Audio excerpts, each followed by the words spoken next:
ఇంకా మన BRS MLA Maganti Gopinath sir గుండెపోటుతో చనిపోయిన తర్వాత గా నియోజకవర్గానికి ఉప ఎన్నికలు వచ్చినాయబ్బా. గీనే కాంగ్రెస్ పార్టీ వాళ్ళు అలాగే బీజేపీ పార్టీ వాళ్ళు బీఆర్ఎస్ పార్టీ వాళ్ళు ఈ బై ఎలక్షన్ హడావిడిలో ఉండగా ఇక్కడే అసలు ముచ్చట స్టార్ట్ అయింది. ఇంకా సైలెంట్ గా వచ్చి వైల్డ్ కార్డ్ ఎంట్రీ ఇచ్చారు మన కేఏ పాల్ సార్. దీంతో జూబ్లీ హిల్స్ ప్రజలకు బతుకు పైన ఆశ వచ్చిందంట. అలాగే నాయకులు మాత్రం గెలుపైన ఆశ వచ్చిందంట. ఎందుకంటే కేఏ పాల్ సార్ అంటే ఆశామాషి మనిషి కాదు కదా.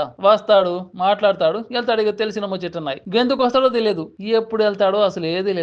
ఇక ఎన్నికల్లో గెలుపోటములు సహజమైన సామెతకి కరెక్ట్ గా పాటించే వ్యక్తి ఈ దునియాలో ఎవరైనా ఉన్నారంటే అది కేఏ పాల్ సార్ మాత్రమే. ఆయనకు గెలుపు అనేది అలిగి పుట్టింటికి వెళ్ళిపోయిన భార్య లాంటిది, బతిమాతే గాని రాదు. ఇక ఓటమి అనేది ప్రేమించే ప్రియురాలు లాంటిది, ఎప్పుడు రమ్మంటే అప్పుడు వస్తుంది. గలాంటి కేఏ పాల్ సార్ జూబ్లీహిల్స్ ప్రజలకు ఈసారి నన్ను గెలిపిస్తే జూబ్లీహిల్స్ లో ప్రతి గడప గడపకు మెట్రో ఆపుతా అని హామీ ఇచ్చిన ఆశ్చర్యపోవాల్సిన అవసరం లేదల్లా.